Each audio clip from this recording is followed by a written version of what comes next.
கர்த்தருடைய பரிசுத்த நாமத்திற்கு மகிமை உண்டாவதா.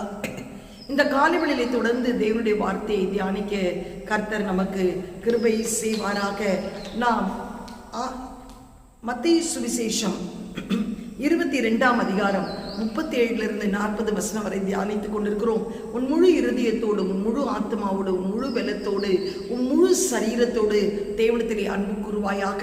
நீ உன்னிடத்திலே அன்பு கூறுவது போல் பிறனிடத்திலும் நீ அன்பு கூறுவாயாக. நியாயப்பிரமாணமும் எல்லா தீர்க்க தரிசனமும் இந்த வார்த்தைகளில் அடங்கி இருக்கிறது என்று சொல்லி நேற்று தினத்திலே நாம் எப்படி முழு இருதயத்தோடு அன்பு கூற வேண்டும் என்று சொல்லி அப்போஸ்தலனாகிய பவுலை சாட்சியாக வைத்து தியானித்தோம். இந்த நாளிலே கூட அப்படி முழு இருதயத்தோடு முழு ஆத்மாவோடு நாம் தேவனை தியானிக்கும் போது நமக்கு முதல் கிடைக்கிற ஒரு ஆசீர்வாதம் என்னன்னு சொன்னால், நம்முடைய சாபங்களை கர்த்தர் ஆசீர்வாதமாய் மாற்றுவார். ஹல்லேலூயா. யாத்திராகமம் 20ஆம் அதிகாரம் 4 வாசிக்கும் போது, இல்லை 3 வாசிக்கிறேன். யாத்திராகம் 20:3 என்னையன்றி உனக்கு வேற தேவர்கள் உண்டாயிருக்க வேண்டாம். மேலே வானத்திலும் கீழே பூமியிலும் பூமியின் கீழ் தண்ணீரிலும் உண்டாயிருக்கிறவர்களுக்கு ஒப்பான ஒரு சொரூபத்தை ஆகிலும் யாதொரு விக்கிரகத்தை ஆகிலும் நீ உனக்கு உண்டாக்க வேண்டாம். நீ அவைகளை நமஸ்கரிக்கவும் சேவிக்கவும் வேண்டாம். உன் தேவனாகிய கர்த்தராயிருக்கிற நான் எரிச்சலுள்ள தேவனாயிருந்து என்னை பகைக்கிறவர்களை குறித்து பிதாக்களுடைய அக்கிரமத்தை பிள்ளைகளிடத்தில் 3ஆம் 4ஆம் தலைமுறை மட்டும் விசாரிக்கிறவராயிருக்கிறேன். என்னிடத்தில் அன்பு கூர்ந்து, தேவனிடத்திலே அன்பு கூறும்போது நமக்கு கிடைக்கும் முதல் ஆசீர்வாதம், என்னிடத்திலே அன்பு கூர்ந்து என் கற்பனைகளை கை கொள்கிறவர்களாக்கோ 1000 தலைமுறை மட்டும் இரக்கம் செய்வேன் என்று கர்த்தர் சொல்லுகிறார். ஆம், எனக்கு பிரியமானவர்களே, இந்த காலை வேளையிலே என் வாழ்க்கையில இப்படிப்பட்ட ஒரு சாபம் என்னை ஆட்கொண்டிருக்கிறது என்று சொல்லி நீ வேதனையோடு இந்த தொலைக்காட்சி மூலமாய் பார்த்து கொண்டிருக்கிறாயா? ஒரு கட்டு உன் வாழ்க்கையிலே உன்னை ஆண்டு கொண்டிருக்கிறதா? இந்த சாபத்திலிருந்து எப்படி எனக்கு விடுதலை? முற்பிதாக்கள் செய்த அந்த சாபம் என்னை ஆளுகை செய்து கொண்டிருக்கிறதே, இந்த சாபத்திற்கு என்ன விமோச்சனை? இந்த சாபம் தலைமுறை தலைமுறையாய் என் குடும்பத்தை அலக்கழிக்குமா என்று வேதனைப்படுகிறாயா? இன்னைக்கு ஆண்டவர் சொல்லுகிறார், 3-4 தலைமுறை சாபத்தை விசாரிப்பார். ஆனால் நீ தேவனிடத்திலே அன்பு கூறும் போது, உன் முழு இருதயத்தோடு முழு ஆத்மத்தோடு தேவனிடத்திலே அன்பு கூறும் போது, அந்த 3-4 தலைமுறை சாபம் 1000 தலைமுறை உனக்கு இரக்கத்தை கொண்டு வருகிறதா இருக்கிறது. ஹல்லேலூயா. எவ்வளவு ஒரு பியூட்டிஃபுல் வசனத்தை கர்த்தர் நமக்கு ப்ராமிஸ் வேர்ஸை கொடுத்திருக்கிறார். 3-4 தலைமுறை சாபத்தை அனுபவித்துக் கொண்டிருக்கிற உன் வாழ்க்கையிலே, if you start loving the Lord, ஆண்டவரிடத்திலே அன்பு கூறும் போது, உன்னுடைய முழு ஆத்மாவோடு அன்பு கூடும் போது, அந்த 3-4 தலைமுறை சாபம் 1000 தலைமுறை இரக்கத்தை உனக்கு கொண்டு வருகிறதா இருக்கிறது. இதே யாத்திராகமத்திலே நீங்கள் வாசிக்கும் போது கர்த்தருக்கு ஸ்தோத்திரம் 34:7 பார்க்கும் போது ஆண்டவர் சொல்கிறார், 34:7 1000 தலைமுறைகளுக்கு இரக்கத்தை காக்கிறவர், அக்கிரமத்தையும் மீறுதலையும் பாவத்தையும் மன்னிக்கிறவர், குற்றவாளியை குற்றவானாக விடாமல் பிதாக்கள் செய்த அக்கிரமத்தை பிள்ளைகளிடத்திலும் பிள்ளைகளுடைய பிள்ளைகளிடத்திலும் 3ஆம் 4ஆம் தலைமுறை மட்டும் விசாரிக்கிறவர் என்று கூறினார். ஆனால் அதே ஆண்டவர் நீ அன்பு கூறும் போது 1000 தலைமுறை மட்டும் உன்னை இரக்கம் பாராட்டுகிறவராய் இருக்கிறார். சாபத்தை குறித்து கலங்காதே. உபாகமும் ஒரு அழகான வசனம் உண்டு. இதை நீங்கள் எல்லாம் வாசிக்கத்தான் வேண்டும். உபாகம் 23:5 வாசிக்கும் போது, உன் தேவனாகிய கர்த்தர் பிலேயாமுக்கு செவி கொடுக்க சித்தமில்லாமல், பிலேயாம் இஸ்ரவேல் ஜனங்களை சபிக்க 4 குன்றுகள் மேல் ஏறினான். நீ எத்தனை குன்றுகள் மேல் ஏறி என் தேவஜனத்தை சபித்தாலும் நான் அந்த சாபத்துக்கு செவி கொடுப்பதில்லை. செவி கொடுக்க சித்தம் இல்லாமல் உன் தேவனாகிய கர்த்தர் உன்மேல் அன்பு கூர்ந்ததுபடினால் உன் தேவனாகிய கர்த்தர் அந்த சாபத்தை உனக்கு ஆசீர்வாதமாக மாற்றினார்.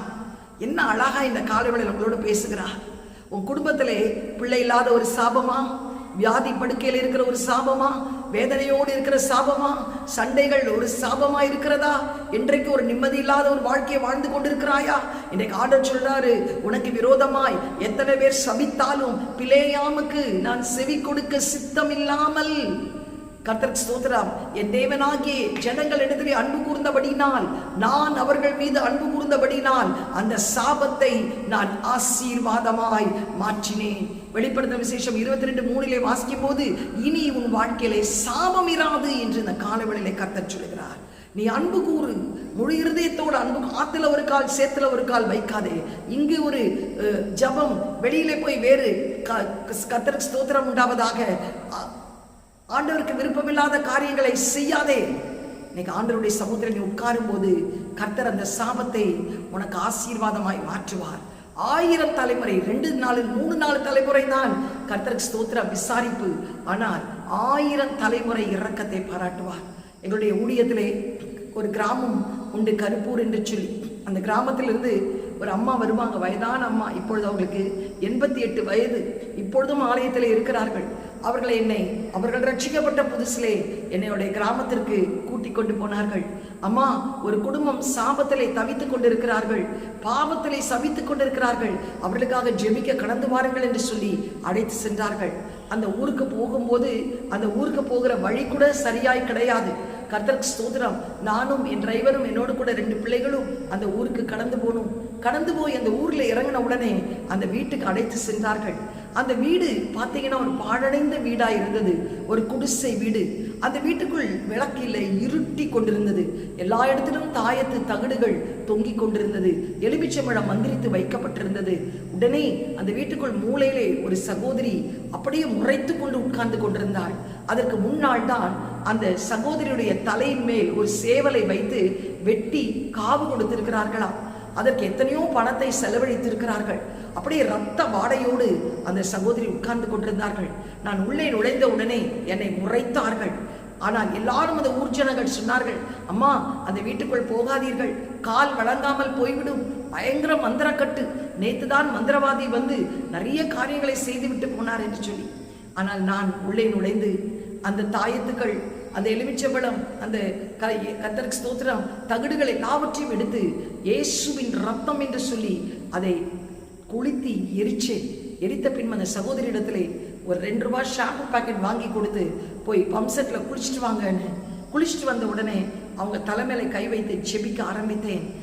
ஒரே ஒரு பாட்டு தான் பாடினேன், வல்லமை உண்டு உண்டு இயேசுவின் ரத்தத்தினால் என்று சொல்லி இந்த பாடலை பாடி, கல்வாரியில் சிந்தப்பட்ட சுத்த ரத்தத்தை காணும்போது சாத்தான் சேனைகள் ஓடும் என்ற பாடலை பாடிக்கொண்டே இருக்கும்போது அந்த மகளுக்குள் இருக்கிற எல்லா பிசாசு கட்டுகள் வெளியேறினது.